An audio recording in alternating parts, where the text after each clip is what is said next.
प्रश्नकाल यानी वो सवाल जिसका पूछा जाना जरूरी है। नमस्कार, मैं हूं सुशांत सिन्हा और आज सवाल हम नहीं पूछ रहे, बल्कि आज सवाल पूछा है एक कश्मीरी युवा ने।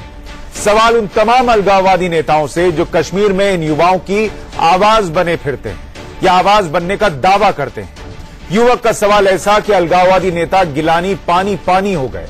एक ऐसा सवाल जिससे इतना तो साफ हो गया कि पाप का घड़ा सबका भरता है और कश्मीर के युवा को भी समझ आने लग गया है कि कैसे हुर्रियत और अलगाववादी नेताओं ने अपने फायदे के लिए उनका इस्तेमाल किया है। खुद के बच्चों को विदेश भेजते रहे पढ़ने के लिए और कश्मीर के युवा के हाथ में पत्थर थमा दिया सेना की तरफ फेंकने के लिए। आपको दिखाते हैं वो लम्हा जब कश्मीरी युवा के सवालों के सामने मुंह से आवाज नहीं निकली अलगाववादी नेताओं की।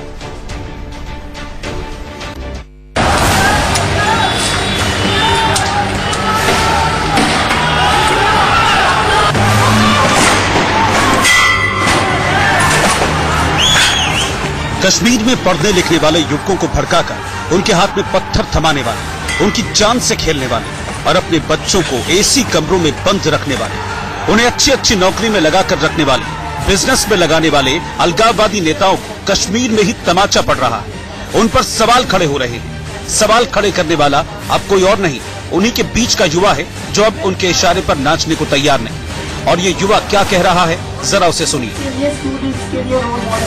जबकि कैसर जिसकी दो बहनें जो कि डीपीएस में पढ़ती है, जिस पे यही गिलानी साहब, जिनके लिए मैं भी किसी टाइम पे जान देने के लिए तैयार हुआ करता था, जो बोलते थे क्रिश्चियन मिशनरी स्कूल्स में आप लोग अपने बच्चों को मत भेजा करें। गिलानी साहब का स्टेटमेंट है ये, एंड द सेम गिलानी साहब वही बोल रहे हैं। मैं कांग्रेचुलेट करता हूं और ये यूथ के लिए, स्टूडेंट्स के लिए रोल मॉडल है। जबकि कैसर जिसकी दो बहनें, जिनको ये भी पता नहीं कि शहादत है क्या, अब निज़ाम मुस्तफा चलाएंगे। जो बंदा जो 1 घंटे में अपनी शहादत के बाद सुबह खाक होना चाहिए, उसको आपने सड़क पे नुमाइश के लिए रखा है। दिस इज निज़ाम मुस्तफा। ये तो निज़ाम मुस्तफा था ही नहीं। कभी रसूल करीम सल्लल्लाहु अलैहि वसल्लम ने किसी मैयत का इंतजार नहीं करवाया। कैसे होते हैं आपके पास बच्चे जो आपके पास आते हैं, बात करते हैं, सिर्फ नारेबाजी होती है। हमें एक जवाब तो दीजिए, लीडरशिप क्या कर रही है? उसने कब्र में कब क्या किया होगा? आपने देखा था? ऐसे लाखों लोग हैं जो डरते हैं हुर्रियत के नाम से। अब ये तो निश्चित है कि लोगों को गुमराह किया जा रहा है और स्पेशली यूथ को, और जैसा कि आपने देखा कि वो बेनकाब हो रहे हैं। कश्मीर के युवा लगातार तेजी से बदल रहे हैं। वो अब अलगाववादियों की बातों में नहीं आना चाहते। मुट्ठी भर युवाओं को छोड़ दें तो ज्यादातर युवा अब अलगाववादियों की बातों में बिना सोचे समझे नहीं चलना चाहते। वो चाहते हैं कि वो बाहर निकले, वो तरक्की करे और दूसरे राज्यों के साथ कदम से कदम मिलाकर आगे बढ़े। लेकिन हुर्रियत के लोग पाकिस्तान के इशारे पर घाटी के युवाओं को उकसाने में जी जान से लगे रहते हैं। कैसे, जरा उसे इसी कश्मीरी लड़के की बातों से समझिए। सिर्फ नारेबाजी। जबकि कैसर जिसकी दो बहनें, जिनको ये भी पता नहीं कि शहादत है क्या, अब निज़ाम मुस्तफा चलाएंगे। जो बंदा जो 1 घंटे में अपनी शहादत के बाद सुबह खाक होना चाहिए, उसको आपने सड़क पे नुमाइश के लिए रखा है। दिस इज निज़ाम मुस्तफा। ये तो निज़ाम मुस्तफा था ही नहीं। कभी रसूल करीम सल्लल्लाहु अलैहि वसल्लम ने किसी मैयत का इंतजार नहीं करवाया। कैसे होते हैं आपके पास बच्चे जो आपके पास आते हैं, बात करते हैं, सिर्फ नारेबाजी होती है। हमें एक जवाब तो दीजिए, लीडरशिप क्या कर रही है? उसने कब्र में कब क्या किया होगा? आपने देखा था? ऐसे लाखों लोग हैं जो डरते हैं हुर्रियत के नाम से। अब इस लड़के को बार बार आप जिस केसर की बात कहते हुए सुन रहे हैं, दरअसल वो केसर कश्मीरी वो लड़का था जिसकी मौत अभी पीछे ही कुछ दिनों पहले हुई थी। दरअसल केसर अलगाववादियों के उस हुजूम में शामिल था जो लगातार सीआरपीएफ की बख्तरबंद गाड़ी पर पत्थर ईंट बरसा रहे थे और उसी दौरान उसकी सीआरपीएफ की गाड़ी के नीचे आने से मौत हो गई थी। कैसर को किस तरह बरगलाया गया, उसकी कहानी ये कश्मीरी युवा ही सुना रहा है। कश्मीरी युवाओं के पास कहने के लिए बहुत कुछ है, लेकिन वहाँ हालात ऐसे हैं कि अगर कोई कुछ खुलकर बोले, मतलब पाकिस्तान की मौका परस्ती का विरोध करे, तो अलगाववादी उसे जीने नहीं देंगे। लेकिन धीरे धीरे हुर्रियत की धोखेबाजी लोगों को समझ में आ रही है। ऐसा कश्मीर मामलों के जानकार भी मानते हैं। यहाँ तक के मुफ्ती महबूबा कहती है हुर्रियत के साथ बात कीजिए, और हमारे होम मिनिस्टर भी कह रहे हैं हम हुर्रियत के साथ बात करने के लिए तैयार हैं, जबकि कश्मीरी अवाम साफ तौर पर पहचान गया है कि हुर्रियत ही उनकी मुसीबतों की जड़ है। आज वही क्वेश्चन कर रहे हैं हुर्रियत को, उनके पोल खोल रहे हैं कि आपने अपने बच्चों को तो सेफ जगह पे बिठा रखा है और हमारे बच्चों को आप कैनन फॉडर की तरह इस्तेमाल कर रहे हो, हमारे बच्चों को गुमराह कर रहे हो, हमारे बच्चों से पत्थर फेंकवा रहे हो, हमारे बच्चों से उन लोगों के ऊपर हमले करा रहे हो जो उन्हीं की हिफाजत के लिए कार्रवाई कर रहे हैं। कैमरे पर हुर्रियत की जलालत पहली बार सामने नहीं आई। हाँ, इस तरह से दर्जनों लोगों के सामने गिलानी को आईना दिखाना जरूर ही कश्मीरी युवाओं का हौसला है, लेकिन इससे पहले भी ये युवा छिपकर ऐसी बातें करते रहे। गिलानी साहब का स्टेटमेंट है एंड द सेम गिलानी साहब वही बोल रहे हैं, ऐसे लाखों लोग हैं जो डरते हैं हुर्रियत के नाम से। वो लड़का बार बार कहता रहा कि ये निजाम मुस्तफा तो है ही नहीं, यानी रूल ऑफ अल्लाह, यानी अल्लाह जिस तरीके से इस देश को चलाए, दुनिया को चलाए, वो नहीं हो सकता कि आप एक लड़के की लाश को नुमाइश के लिए रखें, ये नहीं हो सकता। इस वीडियो के सामने आने के बाद बीजेपी ने अलगाववादी नेताओं पर हमला बोल दिया और कहा कि कश्मीर का युवा हुर्रियत की चालबाजी समझ गया है। कश्मीर का युवा आगे बढ़ चुका है और ये तीसरी पीढ़ी है आजादी के बाद के युवाओं की, 1990 के बाद जन्मे। उन्होंने देखा पिछली 2 पीढ़ियां किस प्रकार ये तथाकथित स्वतंत्रता संग्राम के चलते नेस्त नाबूद हुई और वो अपने भविष्य को इस पर दांव में लगाने के लिए तैयार नहीं है। और वो सवाल पूछने लगा, वो ये सवाल पूछता है कि ये किस तरह का स्वतंत्रता संग्राम है, ये कौन सा जंग आजादी है, कौन सा जिहाद है जहां पर कि गरीब के बच्चे को पत्थर मारने के लिए, स्टोन पेल्टर बनने के लिए उकसाया जाता है, अपनी जान हथेली पर लेकर के इस तरह से इस तथाकथित जहाद में कूदने के लिए उकसाया जाता है, जबकि स्वतंत्रता संग्राम के ये तथाकथित नेता अपने बच्चों को महफूज रखे हुए हैं, उन्हें सरकारी पदों पर भी नौकरियां उपलब्ध हैं।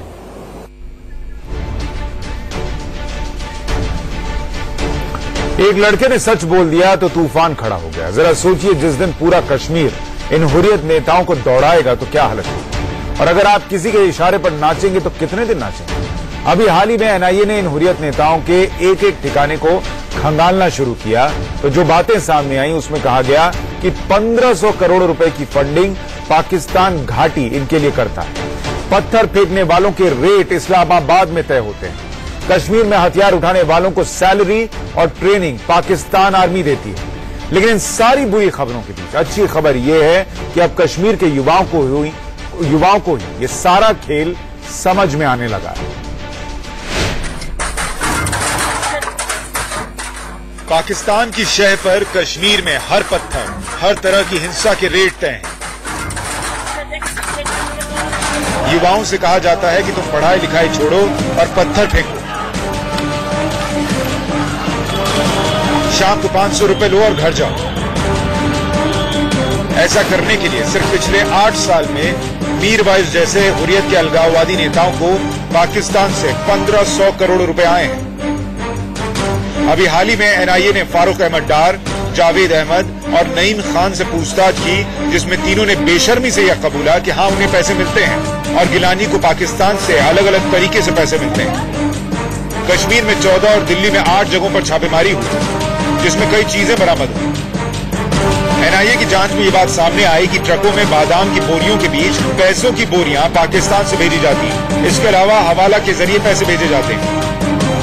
एनआईए ने अपनी एफआईआर में भी इन बातों का जिक्र किया है। ये सारी रकम अलगाववादी ऐश और मौज में उड़ा देते हैं और आम कश्मीरी युवाओं से पत्थर फेंकवाते हैं, आग लगवाते हैं, उन्हें पढ़ने पढ़ाने से रोकते हैं। उनके आदर्श बिलाल भट्ट और शहनवाज को नहीं बनने देते, बल्कि उनके सामने मूसा मूसा के उन्मादी नारे लगवाते हैं। कश्मीरी युवक कैसर की मौत के बाद उसके रिश्तेदारों ने जो सवाल उठाए हैं उसके बाद इस बात की चर्चा फिर से है कि क्यों कश्मीर के आम लोग अपने बच्चों के हाथ में पत्थर दें और नेताजी के बेटे लंदन में मौज उड़ाएं। कश्मीरी नौजवानों को ड्रग्स की घुट्टी देकर भूख प्यास में बिलबिलाता छोड़ दिया जाए और अलगाववादियों के बच्चे पास्ता और पिज्जा उड़ाएं। आपकी आंखें फटी की फटी रह जाएंगी जब आप ये देखेंगे कि कश्मीरी अलगाववादियों के बच्चे कैसे दुनिया भर में मौज काट रहे हैं, जबकि कश्मीरी युवा पत्थर फेंकता है और जिस तरीके के हालात से वो गुजरता है वो सबके सामने। गिलानी का एक बेटा डॉक्टर, दूसरा pilot. All party Hurriyat conference के चेयरमैन सैयद अली शाह गिलानी कश्मीरी यूथ को ये शिक्षा देते फिरते हैं कि बड़े मकसद के लिए उन्हें अपनी पढ़ाई बीच में छोड़ देनी चाहिए और पत्थर उठाना चाहिए, गन उठानी चाहिए। लेकिन उनका खुद का बेटा, या कहें कि उनके खुद के दोनों बेटे विदेश में सेटल्ड हैं। एक बेटा नईम गिलानी पाकिस्तान के रावलपिंडी में डॉक्टर है। उसने अभी पिछले साल ही इंडियन आर्मी के स्कूलों पर ब्रेन वॉश का आरोप लगाया था। गिलानी का दूसरा बेटा जहूर भारत की एक प्राइवेट एयरलाइन में क्रू मेंबर है। 4 बेटियां हैं, चारों देश से बाहर ही समय बिताती हैं। अनीशा फरहत जेद्दा में है, उसके पति जेद्दा में इंजीनियर है। जमशीदा का भी एक ज्यादा समय कश्मीर से बाहर ही बीतता है और बाकी बच्चों का भी यही हाल है। इसके अलावा मीरवाइज उमर फारूक की बात करते हैं। इनकी जहर जुबानी आए दिन आप सुनते हैं। वो भी कश्मीरियों को भड़काने में कहीं से पीछे नहीं रहते। वो भी कश्मीरी युवाओं से स्कूल कॉलेज छोड़कर हाथ में पत्थर और बम थामने के लिए कहते हैं, क्योंकि ये जिहाद है। लेकिन उसकी बहन रबीबा लंदन में डॉक्टर है। रबीबा फारूक लंदन में रहती हैं, पूरा परिवार वहीं रहता है। ऐसे ही जम्मू कश्मीर में मूवमेंट चलाने वाली फरीदा बेहानजी का बेटा रूमा मकबूल साउथ अफ्रीका में डॉक्टर है। मोहम्मद अशरफ सहराई जो हुर्रियत के गिलानी गुट का सेक्रेटरी है, उसने अपने बेटे आबिद सहराई को बेस्ट एजुकेशन देने के बाद दुबई भेज दिया। आबिद कंप्यूटर इंजीनियर है। यानी इन तमाम नेताओं के बेटे विदेशों में रह रहे हैं, वहां पढ़ रहे हैं, वहां नौकरी कर रहे हैं। एक और उदाहरण देखिए, गुलाम मोहम्मद सुमजी को कश्मीर में एक रूप होता है इनका, दिल्ली आते दूसरा रूप हो जाता है। बेटा जुगनू दिल्ली में मैनेजमेंट स्टूडेंट है। Jammu and Kashmir democratic liberation party के चीफ हाशिम कुरैशी के दोनों बेटे इकबाल और बिलाल लंदन में सेटल्ड हैं। वहीं गिलानी गुट के स्पोक्स पर्सन अयाज अकबर का बेटा पुणे में मैनेजमेंट स्टूडेंट है। अब्दुल अजीज डार के बेटे उमर और आदिल पाकिस्तान में पढ़ाई कर रहे हैं। आसिया अंदराबी का नाम आपने सुना होगा। आए दिन उनकी खबरें टेलीविजन पर चलती रहती हैं, हिंदुस्तान में कम, पाकिस्तानी चैनलों पर ज्यादा। दरअसल ये खाती हिंदुस्तान की हैं, लेकिन गाती पाकिस्तान का है। उनके दिल में पाकिस्तान बसता है, ऐसा इन्होंने कई बार कहा है। हमेशा घाटी में ये अलगाववादी गुटों को बढ़ावा देती दिख जाती है।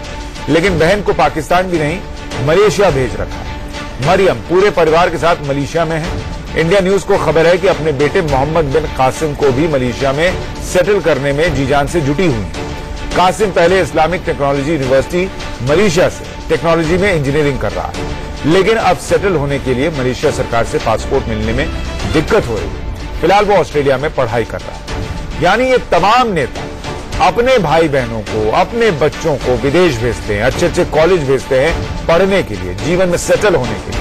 लेकिन जो कश्मीरी युवा है उससे कहते हैं कि कश्मीर को आजाद कराना है, ये जिहाद है और तुम पत्थर फेंको। वाह, ये बढ़िया है। कुल मिलाकर घाटी में ये अलगाववादी हालात सामान्य नहीं होने देना चाहते। सरकार आउट ऑफ द वे जाकर रमजान में सीज फायर करती है, लेकिन हुर्रियत समर्थित आतंकी इसका फायदा उठाकर आम लोगों को आतंकी चक्की में पीसना चाहते हैं। घाटी में जबरदस्त घमासान मचा हुआ है। एक तरफ आतंकी सुरक्षा बलों को निशाना बना रहे हैं, दूसरी तरफ पत्थरबाज कहर ढा रहे हैं। पहली तस्वीर जम्मू कश्मीर के शोपियां की है, जहां आतंकवादियों ने पुलिस पार्टी पर ग्रेनेड से हमला कर दिया।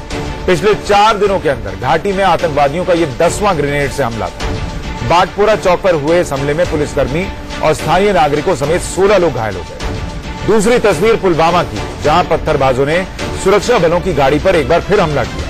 यहां बख्तरबंद गाड़ी पर पत्थर बरसाए गए।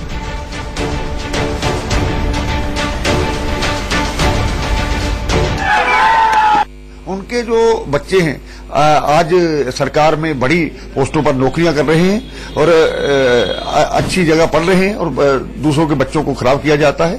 साल में 6 महीने इस प्रकार का माहौल बना करके बच्चों के भविष्य के साथ क्या होने वाला है इसको समझना होगा। एक उम्र होती है जिसमें नौजवान किसी के बहकावे में आकर के इस प्रकार के काम करता है। पिछले दिनों भी आपने कुछ माताओं ने अपील की तो मिलिटेंसी में जो इन्वॉल्व लोग थे कुछ बच्चे वापस आए हैं। पर ये किस कदर गुंडागर्दी कर रहे थे वो आप इन तस्वीरों में देखेंगे तो साफ हो जाएगा।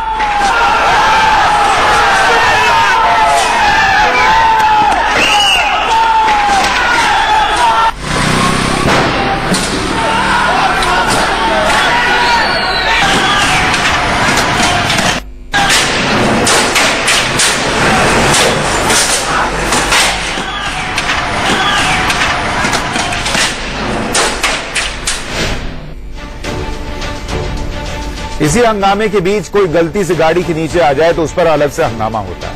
ये कश्मीरी अलगाववादी नेता जो है वो इन लोगों को ये नहीं याद दिलाते कि जब कश्मीर में बाढ़ आई थी तो सीआरपीएफ के जवान और सेना के जवान थे जिन्होंने मदद का हाथ आगे बढ़ाया था, इन अलगाववादी नेताओं को भी बचाया था।